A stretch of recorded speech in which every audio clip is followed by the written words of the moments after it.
Bonjour et bienvenue dans Café Sport, votre émission sportive mensuelle pensée par et pour les Bergeracois. Et pour ce 14e numéro, encore une fois un programme très chargé, on va parler d'équitation, de football et de natation. Allez, c'est parti. À la une ce mois-ci, Café Sport reçoit hors de ses studios Patrice Truel, le président du Stella Jeune Bergerac. Recréée en 2019, l'équipe senior du SJB n'a cessé de progresser jusqu'à évoluer l'année prochaine dans la meilleure division du département. Le Café Sport Club se met en selle et prend ce mois-ci la direction des écuries Florian Paoli à Ginesté à l'occasion de leur concours de saut d'obstacles annuel, organisé le 23 juin dernier. Enfin, on se mouille dans le 3e numéro de notre rubrique Avenir avec une présentation de l'école de natation du Cercle des nageurs de Bergerac qui aura cette année une représentante aux Jeux Olympiques. Nous sommes en plein euro de football, mais ce mois-ci dans Café Sport, on va parler de district. 5 ans seulement après sa recréation, le Stella Jeune Bergerac vient tout juste d'être promu au plus haut échelon départemental. Et pour l'occasion, on rencontre avec Patrice Truel, le président du petit club de la rive gauche bergeracoise.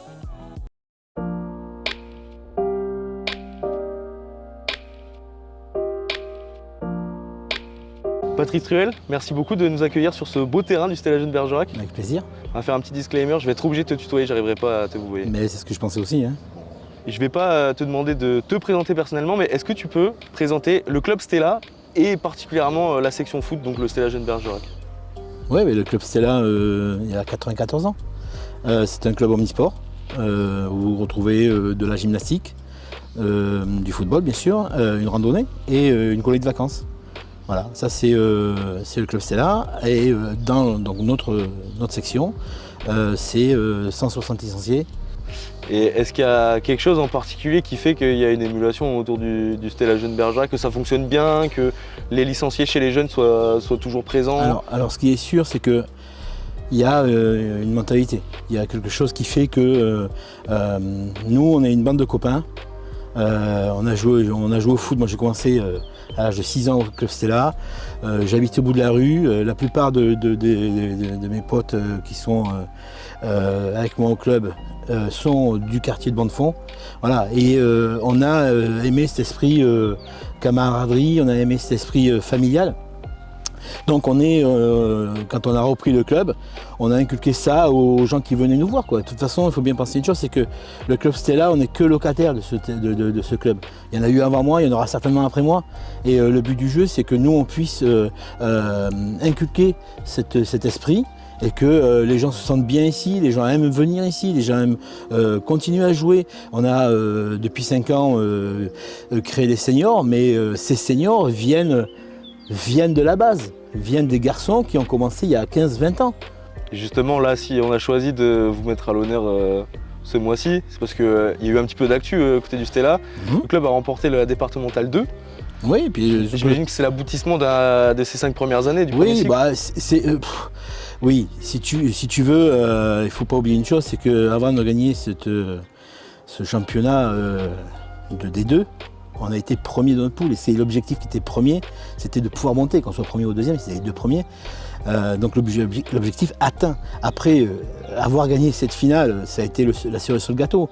C'était un plus, c'est agréable. Je dois avouer que c'est très agréable. Les garçons ont fait un job terrible. Ils se sont battus, ils n'ont rien lâché. Cette saison a été pleine. Ce qui est sûr, c'est que là, saison prochaine, il faut structurer le club.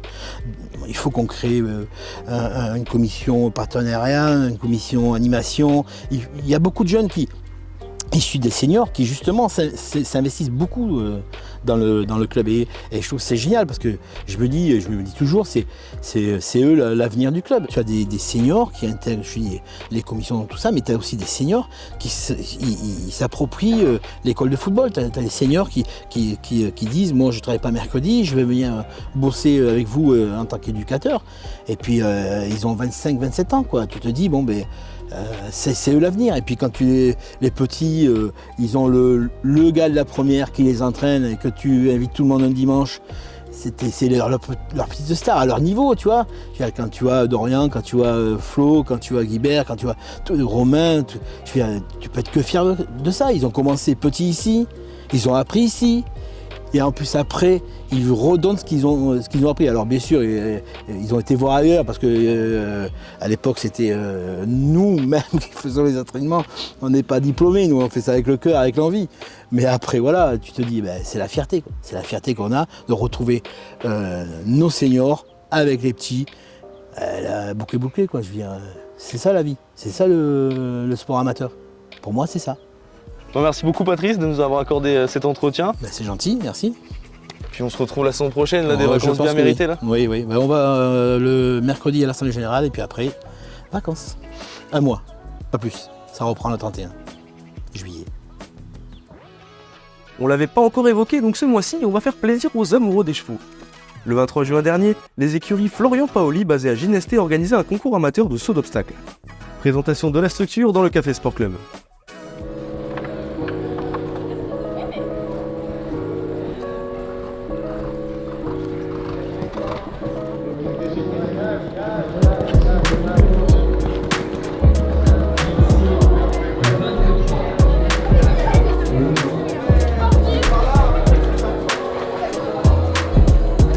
Les écuries Florian Paoli, c'est plusieurs activités. Une activité de poney club, donc des cours auprès des enfants, des personnes qui n'ont pas leurs chevaux. Une activité de pension, donc des gens qui ont leurs chevaux et qui les mettent en gardiennage chez nous et qui prennent des cours du coup avec Florian pour progresser et faire progresser leurs chevaux. Et une grosse activité élevage avec plusieurs naissances par an.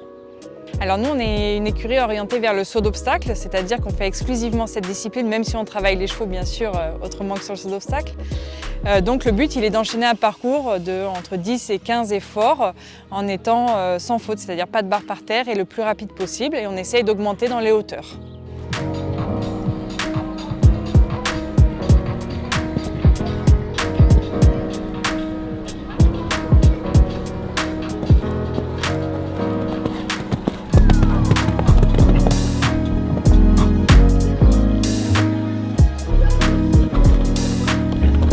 Avant l'épreuve, on reste toujours hyper concentré sur le tracé du parcours, sur toutes les options qu'on peut avoir, ainsi que les mises au galop, reprendre. Voilà, il y a quelques facettes techniques qu'il faut aborder. Et puis ensuite, pendant le parcours, c'est vrai qu'on est vraiment focus sur le parcours. La préparation est déjà faite. Si la jument a une mauvaise préparation pendant le paddock, c'est vrai qu'on peut la payer sur le parcours. Là, en l'occurrence aujourd'hui, la préparation était plutôt bonne et puis on fait 4 points sur le parcours malgré le tout parce que ça arrive toujours, hein, les erreurs. Mais sinon après dans l'ensemble, ça reste une complicité à avoir avec entre le cheval et le cavalier.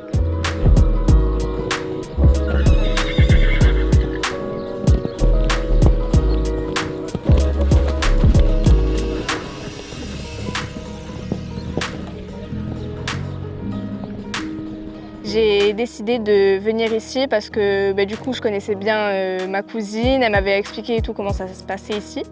Du coup je me suis dit que ça serait une chouette aventure de continuer à monter et de progresser avec Florian parce qu'en plus Florian c'est un cavalier qui a gagné beaucoup de grosses épreuves dont en international sur 145, il a fait des 150 donc c'est vraiment un cavalier d'expérience et je savais qu'il allait me faire énormément évoluer.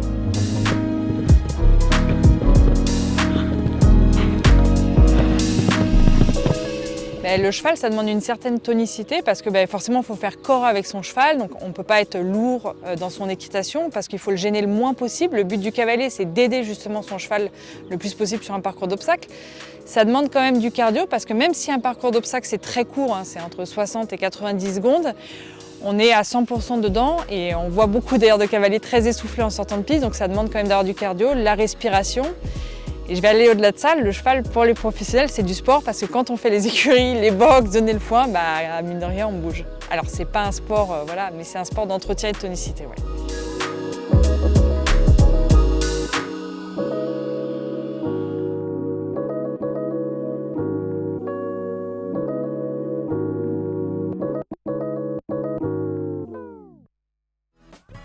Alors que le nageur Léon Marchand est sûrement la plus grosse chance de médaille côté français aux Jeux Olympiques, on a voulu s'intéresser à la natation bergeracoise. Fondé en 1976, le Cercle des nageurs de Bergerac reste toujours un des clubs locaux les plus dynamiques. Régulièrement titré en jeunes au niveau départemental et régional, le CNB verra lui aussi Paris 2024. Enfilez vos maillots et vos bonnets de bain et direction l'Aqualude pour un reportage à venir exclusif.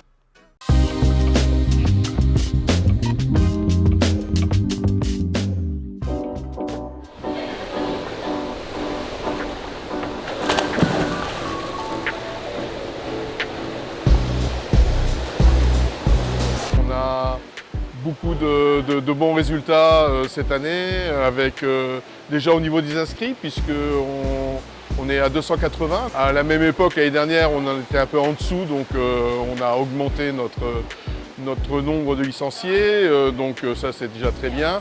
On a augmenté aussi le nombre de licenciés compétiteurs, donc avec des très bons résultats en junior. Là, on va faire une année exceptionnelle sur les régionaux, puisqu'on avait 14 nageurs qui sont qualifiés sur les régionaux juniors. On va avoir aussi une jeune fille du Cercle des nageurs de Bergerac qui représentera le Gabon aux 50 mètres nage libre.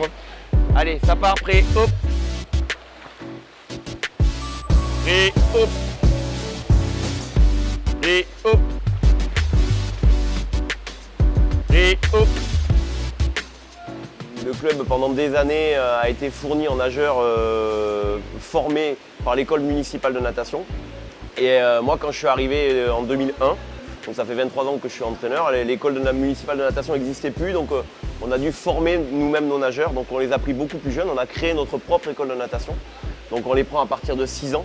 On a créé deux groupes, un groupe de 6-8 ans, un groupe de 9-12 ans, pour fournir nos groupes compétition, quoi. Voilà. C'est un sport individuel, mais à l'entraînement, on est quand même assez soudés. Et c'est cet esprit-là que j'aime. Et aussi dans les compétitions, on peut aussi s'encourager. Et ça donne vraiment un esprit d'équipe dans un sport individuel. Et ça me plaît beaucoup. Les entraînements, ils varient beaucoup. Et c'est ce qu'il nous faut à nous, les jeunes. Et donc, on travaille souvent la technique. Enfin, il y a des entraînements spécialisés pour la technique, pour la force, pour l'explosivité. Donc, c'est pas mal pour progresser.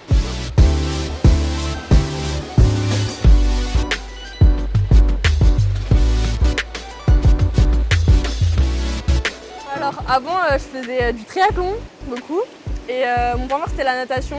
Et en fait, je venais souvent à la piscine et j'avais vu qu'il y avait 2 nageurs gabonais qui représentaient le Gabon sur des compétitions et tout, donc ça m'a trop donné envie. Je me suis dit, moi aussi je suis franco-gabonais, j'ai envie de faire ça. Donc je me suis mise qu'à la natation cette année pour progresser.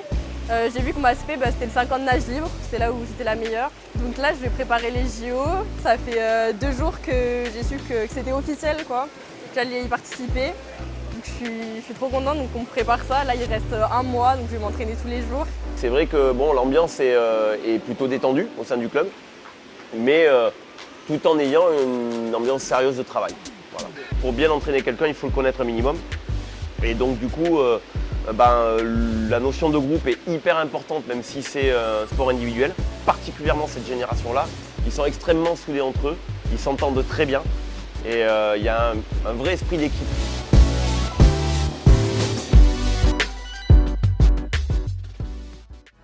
Voilà, ce 14e numéro de Café Sport est à présent terminé. On remercie évidemment l'Eden Café pour l'accueil, l'agence 24 Prod pour la réalisation, ainsi que les différents partenaires soutenant le projet. Et nous on se retrouve dans les prochaines semaines pour traiter ensemble de l'actualité sportive bergeracoise.